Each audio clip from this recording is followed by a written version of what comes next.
Gas dan bersama Bang Boy. Akhirnya terus ya ada perundingan antara Trans 7 dengan dari pihak pesantren. Yes. Dan semoga ini mencapai satu titik permufakatan damai.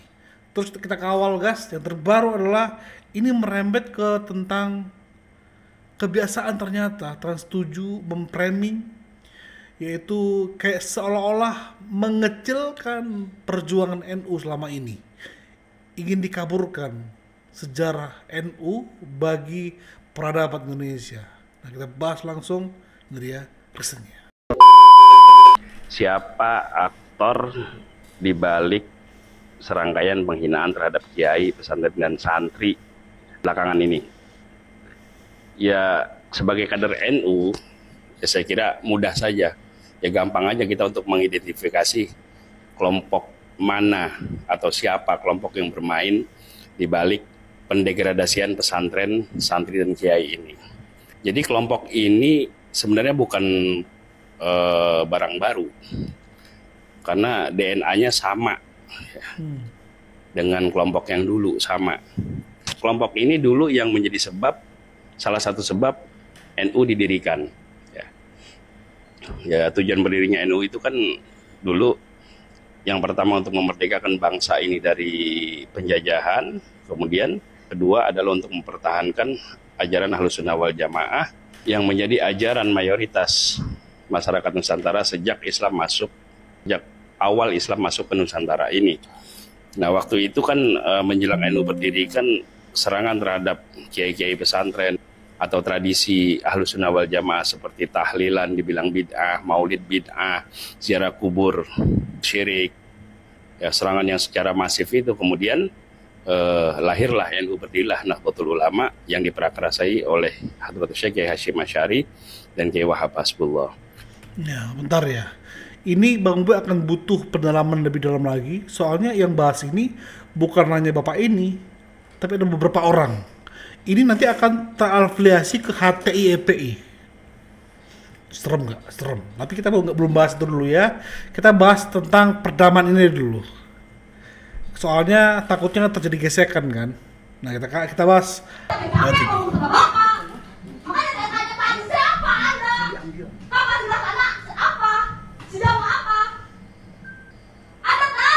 Sejarah negara Indonesia merdeka itu salah satu perjuangan dari para santri, para kiai, para ulama dengan menggunakan bambu runcing. Saya ahli saksi, bambu runcing menjadi simbol perlawanan kemerdekaan Indonesia. Tapi hari ini para budak korporat, para budak kapitalis tidak tahu sejarah, tidak melihat bangsa ini merdeka oleh siapa, dengan seenaknya menjatuhkan, menghina, memframing, melecehkan pesantren, kiai, ulama. Yes, itu harus juga jadi peringatan yang keras, makanya suaranya keras kan. Langsung digas loh, emang ada siapa? Maksudnya adalah di konteks bagi bangsa ini lebih berjasa itu kiai, ulama waktu itu memperjuangkan, bahkan santri memperjuangkan kemerdekaan RI. Itu menohok banget sih ya, itu nusuk banget sih. Oktober 2025 kami juga memohon maaf pada segenap kiai dan keluarga, para pengasuh, santri, serta alumni Pondok Pesantren Lirboyo dan seluruh keluarga besar Pondok Pesantren di Indonesia. Pertama-tama kami ingin menjelaskan bahwa kami telah menayangkan permohonan maaf secara resmi, terbuka dan simultan di layar Trans 7 serta melalui akun sosial media Instagram @officialtrans7. Trans 7 juga telah menjatuhkan sanksi pemutusan kerjasama kepada rumah produksi terkait pada tanggal 14 Oktober 2025 karena memang program Expose Unsensor itu diproduksi oleh oleh PH, bukan oleh in-house production. Kalian juga mau pakai cuci tangan kalian? Kan ada bagian sensornya kan? Ada kan? Mau cuci tangan aja orang ini. Setuju.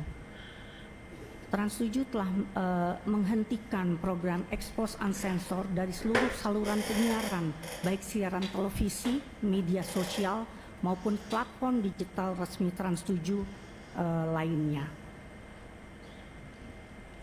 Kami juga akan menghentikan, walaupun kami telah mendapatkan sanksi dari KPI, tapi kami juga mendapat arahan dari Pak Hairul Tanjung, dan kami juga sangat setuju bahwa program ini akan kami hentikan untuk seterusnya. Trans 7 juga telah memberi tindakan tegas kepada pihak internal yang terkait program tersebut. Kemudian Trans 7 pada hari Rabu tanggal 15 Oktober tahun 2000. Apa? Tindak tegasnya itu apa? Seperti apa? 2005 telah melakukan silaturahmi dengan menyampaikan permintaan maaf secara langsung dengan pimpinan dan keluarga besar Pondok Pesantren Lirboyo Kediri. Dan yang terakhir adalah agenda silaturahmi selanjutnya oleh Bapak Hairul Tanjung kepada keluarga besar Pesantren Lirboyo Kediri telah dijadwalkan minggu depan. Dan inilah langkah-langkah yang sementara telah kami ambil, Pak. Tentunya di luar itu kami pun segera memperbaiki evaluasi menyeluruh, ya. Ini kalian tuh kecolongan. Kenapa? Ada bagian sensor. Oke lah, itu product house dari luar, production house dari luar. Tapi kalian tuh punya wewenang untuk ini ditayangkan atau tidak. Ada kan? Minimal kalian tuh punya lembaga sensor sendiri kan. Masa dikasih file langsung lulus, langsung ditayangkan, lalu bilang sudah tidak tegas? Ya, apa penindakannya? Jelaskan. SP2 kah? Atau gini aja, suruh mereka mondok.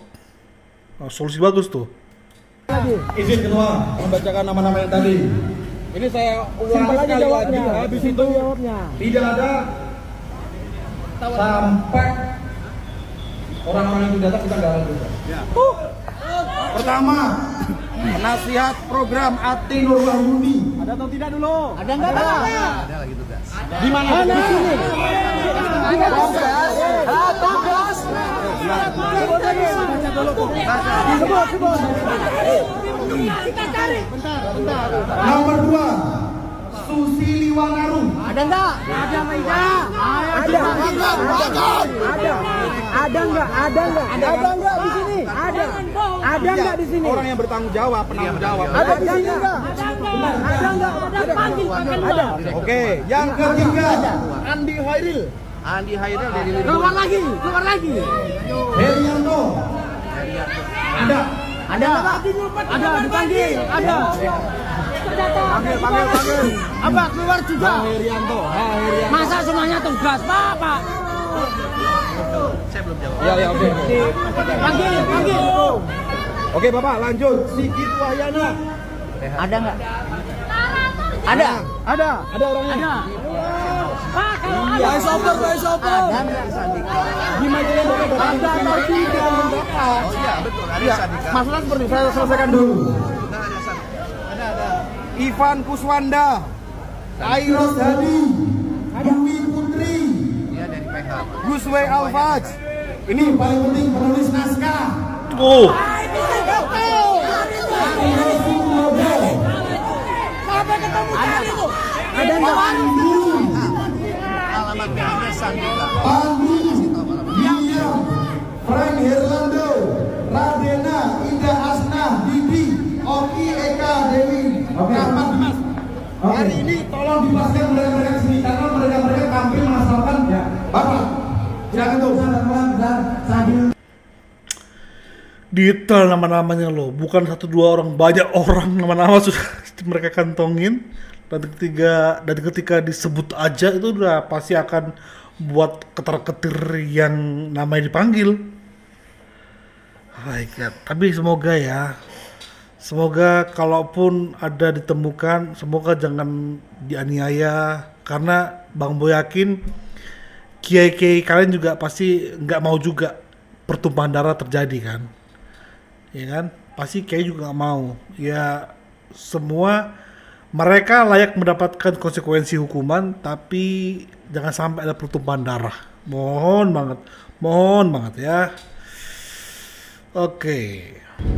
Teman-teman, sebagai Ini adalah video, sepertinya sanksi ini lebih tepat ke mereka, ya. seorang santri, kita tentu harus menjawab tantangan terhadap pesantren yang semakin besar akhir-akhir ini, baik hari-hari, pekan-pekan maupun bulan-bulan ini, di mana pesantren kerap disalahpahami, dicurigai hingga dipojokkan. Namun jawaban kita yang pertama harus berisi penjelasan tentang tradisi pesantren agar mereka paham dan gak salah paham. Dan yang kedua, harus kepada orang yang tepat, jangan kepada orang-orang yang sebenarnya mereka disuruh-suruh aja oleh orang lain. Dan yang ketiga, tetap jaga akhlak, karena puncak akhlak adalah berakhlak kepada yang tidak berakhlak, itu santri. Mungkin solusi terbaik adalah buat mereka mondok selama sebulan. Apa? Setahun, nah boleh setahun boleh. Supaya mereka betul-betul diajari dulu, memahami dulu, minimal memahami lah. Ya, bahwasannya ada etika yang nggak bisa kamu ungkapkan ke publik. Ada etika yang memang itu privasi seseorang. Ya, jangan disamaratakan. Menurut saya yang paling penting sekarang itu adalah pemahaman tentang tradisi pesantren agar tidak disalahpahami. Oleh karena itu, yang paling dibutuhkan yaitu media memberikan slot untuk menjelaskan tradisi pesantren dari POV orang-orang pesantren yang mengerti tentang kepesantrenan itu sendiri, bukan dari asumsi yang tidak diketahui atau ya coba hidup di pesantren sampai memahaminya baru kemudian berbicara tentang pesantren. Karena memang etikanya begitu. Kalau dalam filsafat disebutnya fenomenologi. Hidup dulu bersama sesuatu baru kemudian menjelaskan tentang sesuatu itu. Dan buat para santri, ini satu hikmah tentang pentingnya seorang santri untuk terus menjelaskan ke publik tradisi-tradisi pesantren agar tak disalahpahami. Terakhir, Dan ekspresi tubuh untuk menunjukkan penghormatan itu setiap pesantren dan wilayah berbeda-beda sesuai dengan tradisinya masing-masing. Ada yang sampai jalan jongkok dan itu terpengaruh oleh budaya Jawa misalnya. Ada yang sekedar menunduk. Ada yang mencium tangan. Ada yang sekedar tersenyum sambil itu yang biasa kita lakukan kan kalau ketemu orang lain yang tidak kita kenal, bahkan sebagai bentuk respect. betul. Dan itu biasanya dididik oleh seorang kiai di pesantren kepada santrinya sebagai bentuk pendidikan. Adapun kepada orang luar, walaupun mereka tidak menunjukkan ekspresi penghormatan seperti itu, kiai-kiai itu tidak pernah mempermasalahkannya dan tetap menghormati tamu-tamunya. Karena itu kita dapati kadang santrinya cium tangan tapi tamunya biasa aja.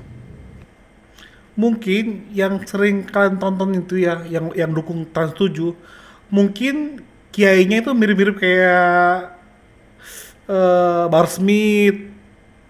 Mungkin ya. Mungkin. Jadi nggak semuanya kok mirip Bahar Smith kok. Nggak semuanya. Ya. Banyak, bahkan Bang Boy kadang ya, Bang Boy kan pernah ke Boyolali by the way ya. Ya. Dan itu rutenya itu pernah singgah juga ke Solo dan beberapa tempat. Bang Boy tahu dia itu santri karena dari pakaiannya kan. Ya ketika pas-pasan tuh pasti mereka, Pak, itu jadi kita ngikut guys. Jadi kalau kita ketemu sama orang-orang tua kayak refleks aja gitu. Betul kata ini Habib Jafar. Pak, udah refleks aja loh. Itu kan budaya yang bagus kan? Bagus dong. Bagus. Makanya tontonan itu yang benar dikit. Jangan kamu tonton ini, kamu salahkan yang Lirboyo. Oh my god. Bang, kenapa sih banyak yang dukung Trans 7? Kesel banget, astagfirullah. Waduh, saya juga gak ngerti banget bang. Coba kita baca dulu komenan netizen. Kenapa harus boikot Trans 7? Ini kan fakta yang sebenarnya kita tidak tahu. Trans 7 keren, membeberkan fakta yang sebenarnya terjadi. Disclaimer ya, memang yang disampaikan Trans 7 itu benar, emang faktanya seperti itu. Tapi masalahnya bukan di faktanya, tapi di cara penyampaiannya, gaya bahasanya, terasa banget merendahkannya, seolah mentertawakan sesuatu yang mereka tidak pahami. Padahal kalau mereka ngerasain pernah hidup di pesantren, mereka bakalan ngerti bahwa yang terlihat aneh itu sebenarnya bagian dari adab.